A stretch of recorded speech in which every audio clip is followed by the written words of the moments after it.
Hello guys, welcome back to my YouTube channel once again. So as you guys know that I'm working as a data engineer at Salesforce and ये video काफ़ी ज़्यादा important होने वाला है for those who want to become a data engineer in 2025. So guys, आप लोगों की काफ़ी टाइम से ये रिक्वेस्ट आ रही थी that I should create a video on the roadmap for data engineering. So मैं इस वीडियो में आपको फेज़ बाय फेज़ एक डिटेल्ड रोडमैप शेयर करूँगा कि कैसे मैं या कोई भी बिगनर इस रोड मैप को फॉलो करके एक बेसिक से एडवांस लेवल तक डेटा इंजीनियरिंग स्किल्स एक्वायर कर सकता है। एंड ये वीडियो ना ही सिर्फ डेटा इंजीनियर्स के लिए है बल्कि उन लोगों के लिए भी है जो किसी भी डेटा साइड में अपना करियर ग्रो करना चाहते हैं, चाहे वो डेटा एनालिस्ट हो या डेटा साइंटिस्ट ही क्यों ना हो। So guys, as you know that I have transition my career from a data analyst to a data engineering role.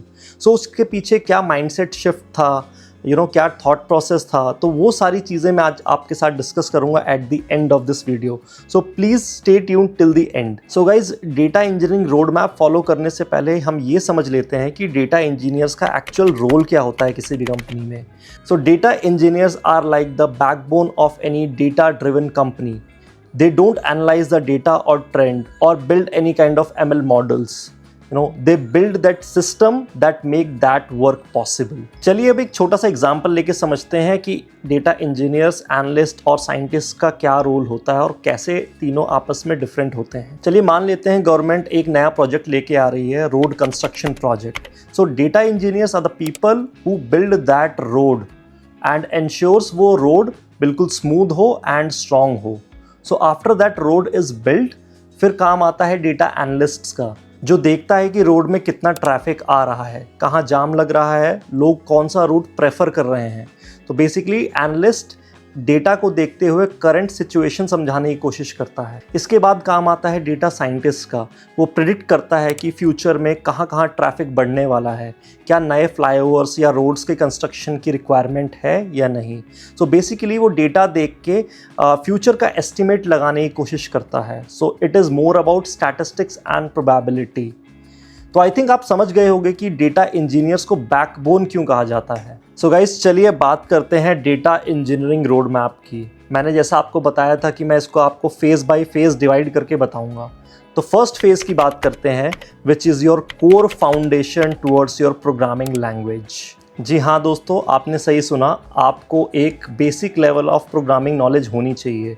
So lot of folks prefer Python as a programming language, but आप Scala भी use कर सकते हो। सो अगर आप beginner हैं towards programming, so I would suggest start learning Python as your first language, because ये काफ़ी सिंपल है टू अंडरस्टैंड एंड इसका रिक्वायरमेंट हर जगह होता है डेटा इंजीनियरिंग में। सो जैसे मैं एयरफ्लो पे काम करता हूँ, so like 70 to 80% of the code I have to write in Python. There is no alternative to it. Also guys, Python सीखते वक्त don't just restrict yourself to NumPy and Pandas library. Also learn the concept of OOPS. Especially objects and classes का concept is very very important in data engineering. इसके बाद loops कैसे काम करते हैं, functions कैसे बनाए जाते हैं, exception handling आप कैसे लगाते हैं किसी भी function के अंदर, तो वो सारी चीज़ें काफ़ी ज़्यादा important हो जाती हैं। फिर जो लोग पूछते हैं क्या data structures and algorithm is important for data engineering, तो मैं बताना चाहता हूँ yes it is very much important. For data analyst and scientist it is not required. But to become a data engineer basic level का आपको data structures and algorithms आना ही चाहिए। DSA is very much needed. तो अच्छी बात क्या है, ये चीज़ें आपको एक बेसिक लेवल पे आनी चाहिए, जैसे लिंक लिस्ट हो गई, स्ट्रिंग मैनिपुलेशन हो गया, डिक्शनरीज हो गए, टपल्स हो गए। तो ये सारी चीज़ें is more than enough to cover. Graphs and trees ये करने की ज़रूरत नहीं है। इसके अलावा भी आपको कुछ सेपरेट टॉपिक्स पता होने चाहिए। Let's say parsing is another concept. जैसे हमारे पास यहाँ पे डेटा बहुत ही अनस्ट्रक्चर्ड फॉर्मेट में होता है, तो उसको पार्स करके आप कैसे स्ट्रक्चर्ड फॉर्मेट में लेके आते हो। फॉर एग्जांपल जेसन से आप एक रिलेशनल टेबल में डेटा कैसे कन्वर्ट करते हो, that is a very important technique in data engineering. Second is, आपने कोई भी प्रोग्राम लिखा, उसके अगेंस्ट आपको टेस्ट केसेस भी खुद ही लिखने पड़ते हैं आज के टाइम में। सो एक पाई टेस्ट एक तरह की लाइब्रेरी है जो कि आपको पाइथन में पता होनी चाहिए। गाइज, चलिए अब आपने चीज़ें थ्योरेटिकली तो सीख ली हैं, but this is only 50% of the work done. Rest 50 is to practice on ground. तो ये प्रैक्टिस आप कहाँ पे करेंगे? So there are two very important platforms. one is your HackerRank and the second one is your LeetCode platform. तो LeetCode में भी आप सिर्फ easy वाले टारगेट करिएगा पहले, and if you have enough time then medium level पे आप जाइएगा. So while you are doing hands-on on these platforms, start learning about any version controlling tool. So Git is the popular one. तो उसके बारे में आप धीरे धीरे पढ़ना शुरू कर सकते हैं कि इसमें वर्जन कंट्रोलिंग कैसे होती है. अगर आप कोई चेंज प्रोडक्शन में पुश करते हैं तो उसके लिए टॉप 4 जो कमांड्स यूज़ होती हैं उनके बारे में जानिए. जैसे गिट ऐड हो गया, git status, git commit, git push. So ये सारी कमांड्स आपको बेसिक लेवल पे चीज़ें आनी चाहिए. तो गाइज़ ये सारी चीज़ें सीखते सीखते प्रैक्टिस करते करते आपको कम से कम 2 से 3 महीने का समय लग जाएगा. So be ready with that mindset. उसके बाद ये आप फर्स्ट फेज़ कंप्लीट करेंगे. तो चलिए गाइज़ बढ़ते हैं अब अपने सेकेंड फेज़ की तरफ, जिसे हम बोलते हैं data engineering essentials. So guys इस फेज़ में हम लोग 2 ब्रॉडर टॉपिक्स के बारे में बात करेंगे. One is your databases and second one is your ETL concepts. So databases की बात अगर करनी है तो you need to understand the programming language use to talk to databases, which is your SQL, that is structured query language. And guys, trust me when I say this, SQL is the bread and butter of your data rules.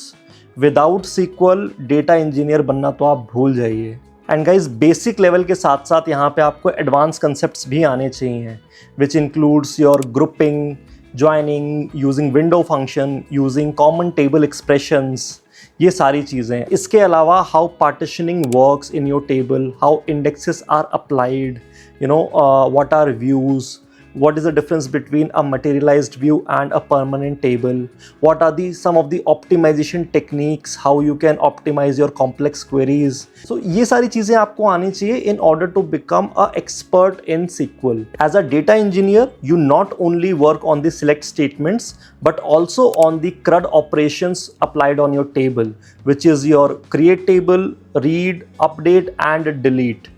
Right. So कई बार you have to create temporary tables, you have to create the incremental models, right. तो वो सारी चीज़ें आपको तभी समझ में आएंगी when you understand this CRUD operation. And guys trust me, SQL सीखना एक अलग बात है बट उसको बिगर डेटा सेट पे अप्लाई करना is a totally different ball game. So when I was preparing for the data engineering interviews, I used to follow these 2 folks. One is Ankit Bansal and second one is your Tech TFQ.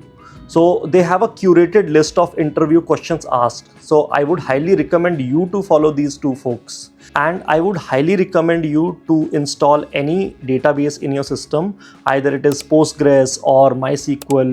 So that will help you to do the hands-on practice on the platform rather than just going through those videos. चलिए बात करते हैं ETL concept की, जो कि है extraction, transformation and load. तो basically आप डेटा कहाँ से एक्सट्रैक्ट कर रहे हैं एंड कैसे एक्सट्रैक्ट कर रहे हैं, that is what we call as extraction technique. उसके बाद आप क्या टूल यूज़ करके उसको ट्रांसफॉर्म कर रहे हैं. फॉर एग्जांपल अगर हम डेटा कहीं से एक्सट्रैक्ट करते हैं, it is not always in a good shape, तो उसको ट्रांसफॉर्म करने की रिस्पॉन्सिबिलिटी एक डेटा इंजीनियर की होती है. देन फाइनली उस डेटा को किसी डेटाबेस या डेटा वेयरहाउस में आपको लोड करना पड़ता है, सो दैट डेटा एनालिस्ट या साइंटिस्ट उस पर अपनी प्रेडिक्शंस या एनालिसिस कर सकें. इस पूरे पाइपलाइन प्रोसेस को ऑर्केस्ट्रेट करने के लिए या ऑटोमेट करने के लिए एक टूल यूज़ होता है, दैट इज़ अपाचे एयरफ्लो. बहुत सारे ऑर्केस्ट्रेशन टूल्स हैं but widely Apache airflow is the most commonly used orchestrator. याद कीजिए थोड़ी देर पहले मैंने एक टर्म यूज़ किया था, that is data warehousing. तो ये टर्म बहुत ज़्यादा इंपॉर्टेंट है बिकॉज आप डेटा किस तरह से कैसे स्टोर कर रहे हो एक वेयरहाउस के अंदर, either it is a star schema, Snowflake schema, right. Facts क्या होते हैं, डायमेंशंस क्या होते हैं, ये सारी टर्म्स आपको बहुत बखूबी आनी चाहिए. तो इसके लिए there is a course in Udemy जो मैंने फॉलो किया था, which is data warehousing fundamentals by Alan Simon. So इस कोर्स की हेल्प से आपकी एक basic level of understanding build हो जाएगी डेटा वेयर हाउसिंग को लेकर. Like what is the difference between data warehouse, database and data lake, right. और बहुत ही ऐसे क्वेश्चंस हैं जो कि इंटरव्यूज़ में आजकल पूछे जाते हैं.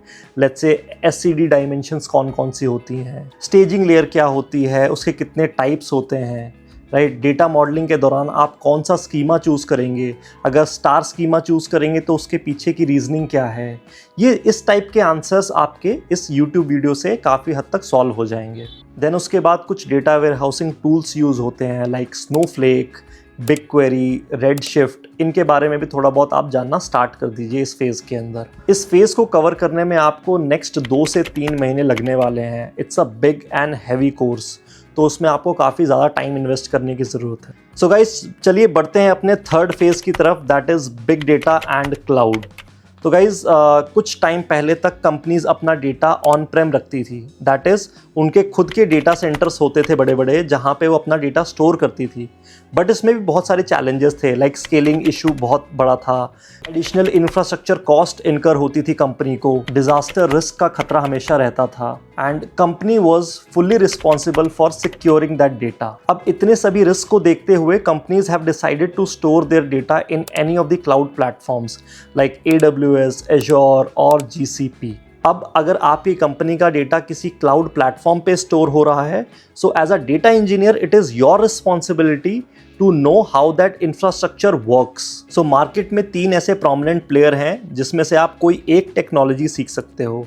सो AWS is the leading one, तो मेरा एक्सपीरियंस भी AWS में रहा है। So if you are starting fresh, I would highly recommend you to learn the fundamentals of AWS. So इसमें भी आपको सारी सर्विसेज सीखने की ज़रूरत नहीं है, only those which are related to compute and storage, जैसे कि S3, Redshift, EMR, Glue, इन सर्विसेज पे आपको ज़्यादा ध्यान देने की ज़रूरत है। सो ये सारी चीज़ें सीखने के लिए you can choose a platform either Udemy और DataCamp। सो Udemy में एक कोर्स है that is data engineering using AWS data analytics. So ये काफ़ी डिटेल्ड कोर्स है, यहाँ पे सारे टॉपिक्स कवर किए गए हैं, so you can refer that one as well. So guys, चलिए बात करते हैं अपने बिग डेटा टूल्स की। सो गाइज, अगर आपका डेटा ग्रो कर रहा है एंड बहुत फास्ट ग्रो कर रहा है, so then you need to have those tools which can handle and manipulate your data sets. So let's suppose your data set is in billions. So उस case में आप pandas डेटा फ्रेम का use करके उसको process नहीं कर सकते, right? So you need an alternative. So वो ऑल्टरनेटिव है अपाचे स्पार्क, जो यूज़ होता है डिस्ट्रीब्यूटेड प्रोग्रामिंग के लिए। ये आपके बड़े से डेटा सेट को मल्टीपल नोड्स में डिस्ट्रीब्यूट करता है, उसको सेपरेटली कंप्यूट करता है एंड देन उनको फाइनली एग्रीगेट कर देता है। एंड इसी टेक्निक को पैरेलल कंप्यूटिंग बोला जाता है, जो कि बिग डेटा वर्ल्ड में is a very famous technique. तो गाइज, हमने बात की थी ETL प्रोसेसिंग या फिर बैच प्रोसेसिंग के बारे में, बट अगर आपका डेटा रियल टाइम पे आता है तो आप उसको कैसे प्रोसेस करोगे? तो उसको हैंडल करने के लिए एक टूल यूज़ होता है that is Kafka। Learning Kafka at this stage, it is not required as such, but if you learn this and understand this, then it will definitely give you an upper edge during the interviews. And guys, इस phase को cover करने के लिए भी आपको कम से कम 2 से 3 महीने का समय देना पड़ेगा। So यदि आप PySpark सीखना चाहते हैं तो there is a YouTube tutorial by Krish Nayak, आप उसको फॉलो कर सकते हैं। एंड अगर आपको Kafka सीखना है, then you can go to Udemy and search for Apache Kafka series. सो वो वीडियो भी काफ़ी हेल्पफुल हो जाएगी आपके लिए। तो फाइनली गाइज, बढ़ते हैं अपने फोर्थ फेज की तरफ, जो कि है रियल प्रोजेक्ट बिल्डिंग। तो आपने इतनी सारी टूल्स एंड टेक्निक्स सीख ली हैं, but you have not implemented in the real projects. तो उसको अकम्प्लिश करने के लिए you have to have some real hands on experience on these projects. आपको रिज्यूमे में ना ही सिर्फ ये टेक्नोलॉजीज मेंशन करनी है, but you have to explain the interviewer कि आपने किसी रियल प्रोजेक्ट्स पे काम किया हुआ है। And when you have done these projects on your own, then that will give you the real confidence during the interviews. So that is the key element. So let's find out the resources where you can get the real-time data engineering projects and where you can do the hands-on, right? So one is hosted on the DataCamp website. This is a detailed blog of 11 projects, so you can go through them. This is very interesting to execute. So I highly recommend to go through them. So the next resource, you can find it on YouTube by the name Darshil Parmar. He had implemented 5 end-to-end data engineering projects, and this is a well-curated library where you can go through each and every project in detail. So this is a very good playlist to look at. So इस phase को cover करने के लिए भी आपको कम से कम 1.5 से 2 महीने का समय लगने वाला है। So अगर इन टोटल आप देखें तो आपको कम से कम 8 से 10 महीने का समय लगेगा इन चारों फेज को कवर करने के लिए, which is a very decent amount of time if you want to become a very good data engineer. चलिए दोस्तों, अब बात कर लेते हैं उस माइंडसेट की, उस थॉट प्रोसेस की जिसने मुझे डेटा एनालिस्ट से डेटा इंजीनियर बनने पे मजबूर कर दिया। जैसा कि आपने देखा, data analyst and data scientist work on the data that we produce. तो ये जॉब रोल काफ़ी क्रिटिकल हो जाता है to build that entire system from scratch. And आने वाले टाइम में डेटा इंजीनियर्स की डिमांड इमेंसली बढ़ने वाली है, ना ही सिर्फ data driven companies but the companies which are operating in other domains, they are also aggressively hiring for data engineers because उनके कंपनीज में डेटा का इनफ्लो बहुत रैपिडली इंक्रीज हो रहा है। So they have to have some person who can manage that load, and that's why the role of data engineer is very critical and it is called the backbone of any industry, which makes the data engineers job an irreplaceable jobs. तो guys finally अब इस video को end करते हैं। I hope ये information काफ़ी useful लगी होगी आपको। If you have any question regarding data engineering और Salesforce in general, do let me know in the comment section. I'm happy to help you out there. So thank you very much guys for watching the video. If you found any useful content from this video, please like the video. And if you want more content regarding data engineering, please subscribe to my channel and hit the bell icon. Thank you guys. मिलते हैं next video में.